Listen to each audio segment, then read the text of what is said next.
Hermès, épisode 24, au cours duquel un mystérieux artiste entre au palais.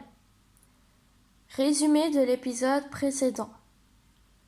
Hermès vient d'assister à la naissance puis à l'enfance de son père, mais Pausania lui a dit que son frère Héphaïstos avait besoin de lui.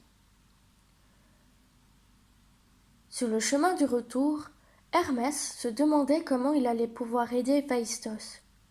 Il pensait souvent à ce petit frère que sa mère avait jeté par la fenêtre. Il avait bien tenté plusieurs fois de retrouver la grotte où la nymphe Thétis l'avait accueilli, mais jamais il ne l'avait découverte. Ce jour-là, Hermès s'assit sur un rocher au bord de la mer, tout en pensant à la disparition d'Héphaïstos. L'eau était calme et pure, à peine agitée par un vent léger qui formait de délicates vaguelettes. Son regard errait ainsi à la surface de la mer lorsqu'il fut attiré par quelque chose de brillant. D'un coup d'aile, Hermès piqua sur l'éclat de lumière. C'était un bijou, une broche splendide. Oh, elle a dû être fabriquée par un artiste exceptionnel, se dit Hermès. La broche flottait à la surface de l'eau, posée sur un lit d'algues. Hermès la prit et regagna l'Olympe. Lorsqu'Hermès arriva au palais de son père, il avait accroché la broche à sa tunique. Ce bijou ne passa pas inaperçu. Personne n'en avait jamais vu d'aussi beau. Les déesses et les nymphes se bousculaient pour mieux l'admirer. Hermès était très content et flatté. Mais Héra, au bras blanc, passa. « Donne-moi cette broche !» cria-t-elle. Et pourquoi donc ?» répondit Hermès. Rouge de colère, Héra cria.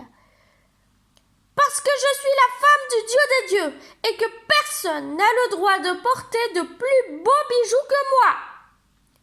Mécontent, Hermès lui tendit la broche. Et voici que le lendemain matin, à l'heure de l'assemblée des dieux, une déesse parut au palais, portant sur la tête un bijou magnifique. C'était un diadème, merveilleusement taillé. Il étincelait, tous les regards se tournaient vers elle. Plus personne ne regardait Héra, malgré sa sublime broche. Furieuse, Héra se pencha sur son époux et lui demanda d'appeler la déesse auprès de lui. C'était la nymphe Thétis. Elle approcha du trône. Zeus la questionna. « Qui est l'artiste qui t'a fabriqué un diadème d'une telle beauté ?»« Le même que celui qui a fabriqué la broche de votre épouse, » répondit Thétis. « Quel est son nom ?» s'exclama Zeus. Thétis ne dit rien. Héra s'énerva aussitôt. « J'exige de connaître son nom, car je veux qu'il vienne s'installer auprès de moi pour me fabriquer les plus beaux bijoux de l'univers. » Thétis eut un petit sourire en coin et murmura. « En êtes-vous bien sûr ? En êtes-vous bien sûr, déesse ?»« Oui !» répondit Héra.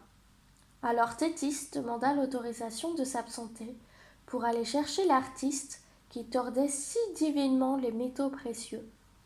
La foule réunie dans la grande salle du palais attendit avec curiosité le retour de Thétis avec le grand artiste.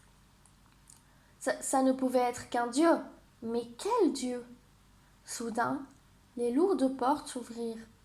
Un personnage trapu et bossu avança en boitant. Il était jeune encore, mais une barbe touffue lui cachait une partie du visage. Il était extrêmement laid. Un murmure de surprise parcourut la foule. Comment ce vilain bonhomme pouvait-il fabriquer d'aussi gracieux objets? L'homme s'approcha du trône de Zeus et Héra. Il mit un genou à terre. On ne voyait plus que ses larges épaules de taureau et sa chevelure sauvage. « Je suis à votre service, ô roi et reine de l'Olympe, dit-il. Mon nom est Héphaïstos, celui que vous avez jeté par la fenêtre quand il était bébé. »